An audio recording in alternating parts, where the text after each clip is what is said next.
ñeel tëjub frontière diggante Mali ak dëkk yi nga xamante ne ñoom ñoo bokk ci CEDEAO mu ngi tàmbali di lox ay njaboot ca gare routière bu Baux Maraîchers malien ak sénégalais ñu ngi fa fees dell ñoom nag dañoo mer ba fut.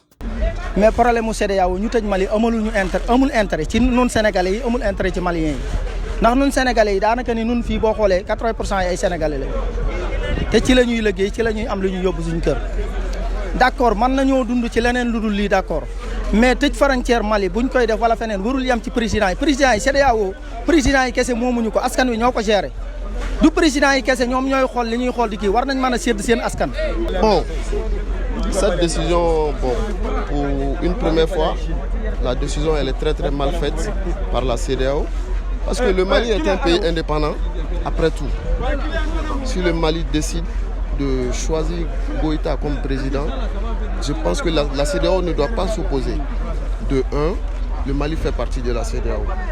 S'il y a un problème, je pense que les chefs d'État doivent se réunir pour parler. Mais on ne doit pas prendre des sanctions contre le Mali comme ça, du jour au lendemain. tey moom jaayuma ticket parce que problème bi tubaab yi dañu bëgg jaxase africain yi rek malien day jëne xen sénégalais day jëne xen malien day jëne xen ci burkinabé ay ivoirien ay guinéen loolu baaxul ci suñu diggante yi. déso bi ka waruñu ko tëj dañu war a bay ñuy dem moo xam te nit ñi noonu dañuy sonn bu ñu defee noonu dañuy sonn bu ñu defee dem bi moo gën a baax suñu yëpp.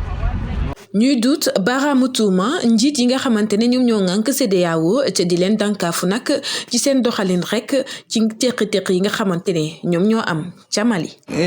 fu ne nii lii benn doomu aadama nga nekk julit doo nangoo def lii benn doomu aadama bu nekk julit doo nangoo def nii peuple bi lan la def peuple bi deful dara di peuple bi moo am na droit ne ma lii laa bëgg.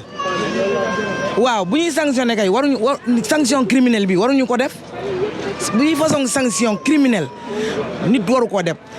D'accord. La faute c'est à qui donc? La faute c'est à la CEDEAO. La faute c'est à la CEDEAO, c'est pas au Mali ni aux Maliens. Pensez-vous que si la CEDEAO fait, ça sera une solution? Quelle est la solution à cette sanction? Bon, pour le moment, il n'y a pas de solution. Parce que les Maliens ont décidé de rester comme ça. Ils ont déjà accepté l'embargo. Même la population a déjà accepté ça. Mais l'embargo, quand même, ça va jouer beaucoup sur d'autres pays comme le Sénégal, la Côte d'Ivoire quand même. Luma gis ñii intérêt personnel la ñoom li nga xool intérêt personnel la c'est vrai tey ñu ngi xool ñoom seen intérêt ak France rek sinon bii jarul nga fermer problème bu nekkoon ci Mali yëpp adduna yëpp gis naa ko problème bu nekk 40 morts 60 morts par jour le temps de président IBK donc le temps de Assimi Goïta il y a même pas eu 20 morts par jour d'abord. nga xam ne kon ñoom est-ce que CEDEAO askan bi la toogal wala doomu aadama yi bu dee seen bopp lañ toogal mun nañoo def parce que ay criminel lañu waaye bu dee doomu aadama yi la war nañoo sóoraale nit yi. tëjub frontière yi nar a nekk luy métti lool ci waa Mali waaye itam ci mim réew ñenn ci doomi réew mi jàpp ne njiital réew mi Macky Sall dafa war a xoolaat doxalinam te bañ a déglu leneen lu dul luy jëmale Sénégal kanam. Concernant les décisions de la CEDEAO, au lieu de dire d'abord qu'est-ce qu'on va conseiller à Assimi, la CEDEAO est là pour nous tous. Le Mali est le premier fondateur de la CEDEAO. Donc il faut qu'on doit savoir ça. Le Mali est en guerre. Pendant 9 ans maintenant, les 10 hier, ça nous fait 9 ans maintenant de guerre. ndax askan yi dañ cee am cër boo xoolan boo wëree ci dëkk bi 80% yi dañ lay wax ni la tëj Mali amaluñu intérêt man amaluma intérêt keneen kon lu ñu mën di def war nañ ci seetu suñu askan wi ndax CEDEAO ci président yi la yam entre président yi mais agul ci peuple bi agul ci ak askan bi.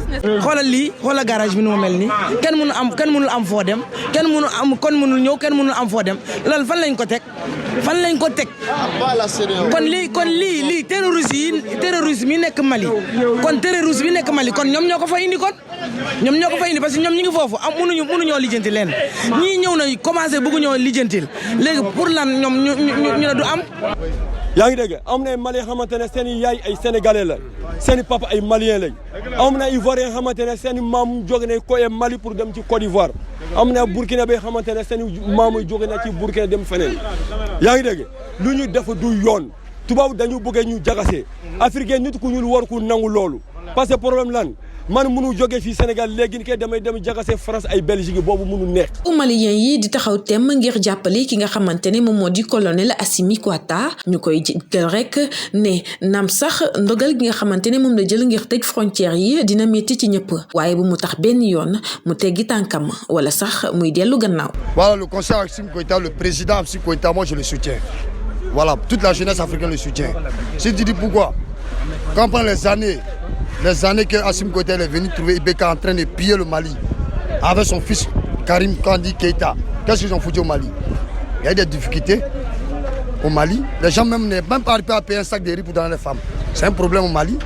Assimi Goïta, tous ceux qui sont volés au pouvoir, là, il va les arrêter. L'argent, là, c'est pas pour eux, c'est pour la population.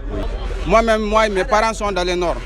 Mais imagine, parce que c'est que les sacrifices qu'ils ont fait là-bas, les militaires ont tué, des milliers de villages sont incendiés, des rues, des trucs, tout est... Mais la CEDEAO n'a rien réagi. Actuellement, c'est l'Assise nationale qui a amené tout ça. L'Assise nationale de la refondation. C'est le peuple qui a décidé et c'est le peuple qui voulait aussi que les militaires continuent aussi. Ça fait 30 ans de démocratie, on a fait 30 ans de marche arrière. Fotibi, président Macky Sall, premier. Président Alassane Dramane Ouattara, deuxième. Président de Ghana, là, je ne connais pas son nom, troisième. Président de Roch-Marc Christian Kaboré. Burkina aujourd'hui, ils sont en train de tuer combien de millions de personnes au Burkina Faso, dans mon pays propre. Ils sont en train de tuer combien de millions de personnes au Burkina Faso. Les CEDEAO, ils sont assis, ils voient réellement. Donc ça veut dire que le pays là s'attend à arranger. Donc ça lui fait mal maintenant. Il veut que les populations de Maliens, ils n'ont qu'à mourir maintenant. C'est à cause de ça qu'ils sont en train de faire cette action là. Mais nous, on s'en fiche de cette action là. Nous, les jeunesses africains, nous, on ne parle pas des Africains et cette action de Mali là. Ils n'ont qu'à s'actionner. Ça, nous, on fait partie des citoyens maliens. Nous sommes des peuples maliens. Nous tous, on est africains, on a peau noire. Donc, nous, en bas le CEDEAO, on s'en fiche de CEDEAO, on ne veut plus de CEDEAO. nañuy bàyyi xel askan wi te bu ñuy xool seen bopp kese seen président yi seen bopp lañ fi nekkal ngir seeni nguur nu ñu tooge nuñ fi nekkee la ñuy def mais du est-ce que askan wi bu doon askan wi kese bala ñu koo tëj danañ waxtaan beneen waxtaan bu dul bii xëy tëj ay frontière ak frontière. C'est pas faux que tu vas reculer. Assimi Goïta, il n'a pas le droit d'avoir peur de les gens là pour reculer encore. Parce que chacun voit son intérêt personnel. Lui aussi, il n'a qu'à voir son intérêt personnel. Son intérêt personnel, c'est quoi? C'est pour avoir aidé les populations maliennes et les jeunesses africains.